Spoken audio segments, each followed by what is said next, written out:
I'm Dr. George Flynn, and you're watching In Depth TV. I've got a special guest here today, Drew Dill. Dr. Drew Dill, he is a friend, known him for years, known about him, known about his reputation, but he has got a topic that is so in the news these days that I think I wanted to bring him on In Depth TV because you hear the words, you hear blood thinners, you hear DVT, you hear all kind of words like that, warfarin, Coumadin, heparin, Xarelto.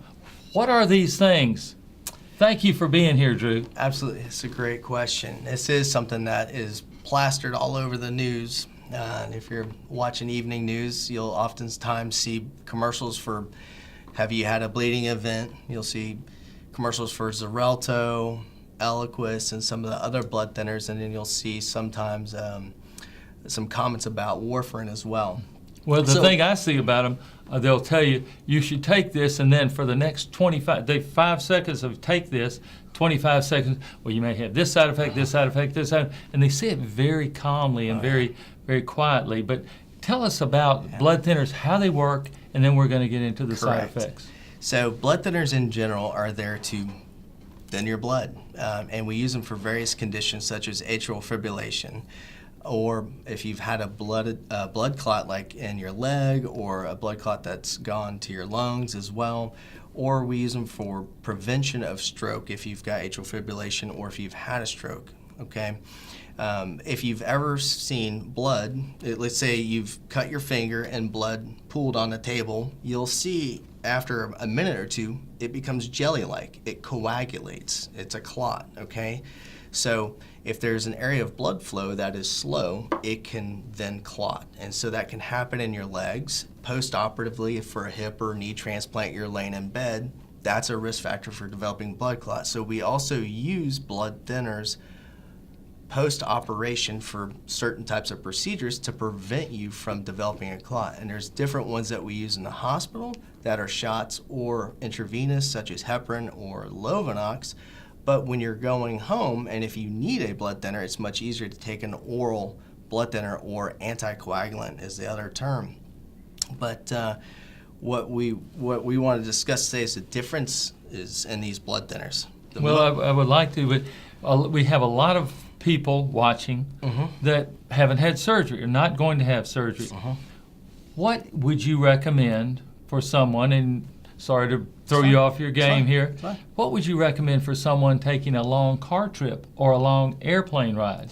What do you recommend to watch out? Because everyone knows you can get blood clots from that. Correct. So if you've never had a blood clot, okay, even if there is a known family history of blood clots and a gene within the family for blood clots, but you yourself have never had one, do you need to be on a blood thinner for a long car ride or airplane ride? No.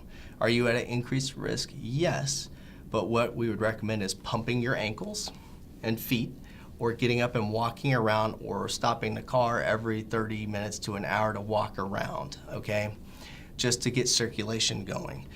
Things, or I guess signs or symptoms of a blood clot would be pain in your calf, in your leg, or swelling in one leg versus another, or development of new onset chest pain and a sensation of shortness of breath. Those are kind of signs of blood clots, and you need to have those evaluated immediately. Is there any reason, and I've heard some people say, and we can say yes or no, should they take a baby aspirin before they do these kind of things? And if so, when should they take it? And if so, if not? Yeah, that's a great question. So what we have to realize, even though baby aspirin is very common, it seems like a benign medication, it really isn't for some folks. If you've got kidney dysfunction, or if you already have gastric ulcers or gastritis, that can exacerbate things. That can actually increase your risk of bleeding. And actually, aspirin is an antiplatelet agent. It's not a blood thinner. Blood thinners work much better at protecting you from developing venous blood clots, which are the ones that happen in your legs, whereas an antiplatelet agent such as aspirin or Plavix, those are better for arterial stroke prevention. And now you see why we call this in-depth TV, because people can just throw out, oh, take a baby aspirin or do this. Yeah, you're right. So we're going in depth on these topics, and thank Aspirin you for bringing that out. Yeah, aspirin is a very poor agent at prevention or treatment of blood clots, specifically venous. Okay. Now we'll get back on to the different types of blood thinners and how they work, because we've already figured out aspirin makes the platelets more slippery. They don't work as well. So what are the other types, and how do they work? So there's multiple different types of blood thinners. The most important thing is it doesn't matter what type of blood thinner you're on. If you're on a blood thinner, you can always bleed. You always have that risk factor, so it's always important to watch out for those. But how these agents work are very important to understand the differences between these, such as Coumadin or warfarin, which are the same drug. That is what we call a vitamin K antagonist, which means when you take that drug, it blocks your liver's ability to make specific clotting factors, okay, which then thins your blood. Those clotting factors, which are produced by vitamin K, actually help us make blood clots. But if you block the production of those, it thins your blood. Which also means that if you take in food that is rich in vitamin K, such as lettuce or green leafy vegetables, or even certain beans, okay, now you're getting vitamin K, which counteracts the effects of Coumadin or warfarin, which means that you have to have a very strict diet. And this medicine, since your diet affects it on a day-to-day basis, you have to be monitored very frequently while on Coumadin. The amount of time at the greatest I feel that someone can be monitored on Coumadin, if they've been on it for years and their blood levels are stable and they've got a diet down, once a month. But there's some folks that have such a hard time managing that level based on diet or other factors that we have to do it once a week. Okay. So if you're, the INR is the measurement that we use for Coumadin. What is an INR? Yeah, it's an international standardized ratio. That's the lab value we look at to see, hey, is your blood the right amount of thinness while you're on Coumadin? So on warfarin or Coumadin, we look at your INR. And that range when you're on that drug needs to be between a number of 2 and 3. And that means so if they say my INR is 1.1, they're too low. Correct. If they're on a blood thinner, it needs to be 2 or between 2 and 3. Correct. Over 3, it's too thin. Correct. Under 2, it's not thin enough. Correct. So if your INR is 1, it's like you're not on blood thinner. So now you're more prone to clot. So if your INR is above 3, now your blood is very thin and you have the risk or an increased risk of spontaneously bleeding, okay? So that's where Coumadin or warfarin can be very difficult and dangerous to manage, because if you miss an appointment and then next week your INR is 10, you can have a big bleeding event from your stomach, brain, somewhere else, and those can be very, very dangerous. Whereas if it's too low, you may get a new blood clot. Right. So it's very important to be managed carefully on it. The one benefit of Coumadin or warfarin is it's a cheap drug. It's been around for a long time. Mm-hmm. One of the bad things is it requires frequent monitoring, frequent blood draws, and doctor's visits, which does increase cost of care. It is also easily reversed. Let's say, God forbid, you do have a bleeding event. We can reverse the effects of Coumadin very quick. How would you do that? Well, if you show up to the emergency room and let's say you're bleeding from your colon, we not only would make sure we give you blood if you need it, but we would give you a shot of vitamin K. Vitamin K, so it would... Bingo.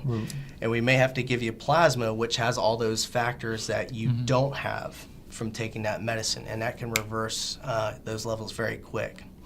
Now, contrary to Coumadin, we've got now the other set of drugs. Okay. That's what I want to hear about. Right. And these are great. These are called our newer oral anticoagulants, okay? And they require much less monitoring, okay? Now, there are some caveats to that.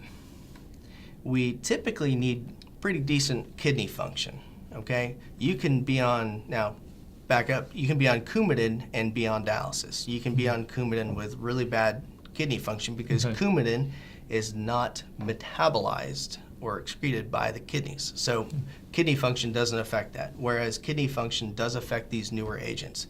The newer agents are just a couple of them: Pradaxa, Xarelto, and Eliquis. The dosing of these drugs are a little different. Some are once a day, some are twice a day. But kidney function does alter their levels. So if your kidney function is poor, we may have to drop the dose, or we may not give them to you at all. Some are more forgiving than others. So it's important, if you're going to consider taking these medicines, to always make sure your doctor, A, checks your kidney function, and B, routinely, I will check kidney function depending on the person's age and other health problems on a 3-month or 6-month basis when on these medicines. So if you haven't had any big bleeding events or problems with your kidneys, I may not see you but once every 6 months when you're on these newer agents. Okay? The nice thing about these agents is it doesn't matter what you eat. Mm-hmm. Whereas Coumadin, you had to be on a vitamin K restrictive diet. This one, because they act different, you can eat as much lettuce and green vegetables or vitamin K as you want, but it's not going to affect its levels. You're going to get a constant therapeutic level as long as you're taking that medication. So therefore, there's less monitoring that needs to be done. The downside of these medicines is they're very expensive. Fortunately, insurance companies are getting a little bit smarter in that they look at the bleeding events with Coumadin compared to these newer agents, which is lower. They also look at the cost of care if you're on Coumadin, which is more frequent doctor's visits and lab visits. So actually, in the end, these newer agents are less of a cost burden. These newer agents have less bleeding risks as long as you're taking them appropriately and your kidney function is fine. So there's less bleeding events. There's also less breakthrough clotting events while on these medications. So overall, they're typically safer than that of Coumadin. And how do you reverse these? Correct. So there's a lot of misconception that you cannot reverse them. That's what I want. That is, again, a big misconception. I personally reverse these medicines quite frequently. If somebody urgently needs a surgery and they're on that medicine, we have to stop the effects of it. So giving vitamin K won't change that. Giving plasma won't affect it either. That's one of our blood products. There are a couple, so for Pradaxa, we have an agent that reverses it that's specifically made for Pradaxa. For Eliquis and Xarelto, that agent is on its way that's specifically binding and inhibiting that drug. But what we do these days is we give the factor that bypasses, it's a little complex, it's called prothrombin complex, or Kcentra is the name of the drug, and it's essentially factor 2. Okay, and that is all you need to stop bleeding or reverse the effects of those drugs. So yes, you can stop the effects of these drugs. So whereas a couple years back we didn't have a very good way of stopping them if you were to bleed, except for dialysis, that is not the case any longer. So we can stop them as fast as a bleed on Coumadin or warfarin. Okay, so we've got blood thinners, we've got the pros and the cons. And we've got the indications. Are there any let's go over those one more time, because some of our viewing audience may not know that they may need them. Correct. Who should people that have these certain things, who they should talk to their physician about it? Correct. Who would? So if you have atrial fibrillation. Atrial fib. Okay. That's something you definitely need to ask your physician about, whether or not you just need to be on an aspirin or if you need to be on a blood thinner as well. Yeah. If you've had a history of DVT, or deep vein thrombosis, which is also just a blood clot in the leg or a clot in the lung, you should have been treated with a blood thinner, but where oftentimes patients are sent to me is trying to figure out how long a patient will need to remain on a blood thinner for. That's important to discuss, because we have to look at your risk of recurrence of blood clots. Should this person be on blood thinner for 3 months or 6 months with a blood clot, or should they be on lifelong depending on their risks? Okay, but those are really the major reasons for being on a blood thinner, except in the hospital where we're trying to prevent blood clots, we give you a lower dose post-surgery to prevent clots. Dr. Drew Dil, thank you for straightening us out, because there has been a lot of misinformation out there. In Depth TV wanted you to know. I'm Dr. George Flynn. Thank you for being here. We'll see you next time. Thanks for having me.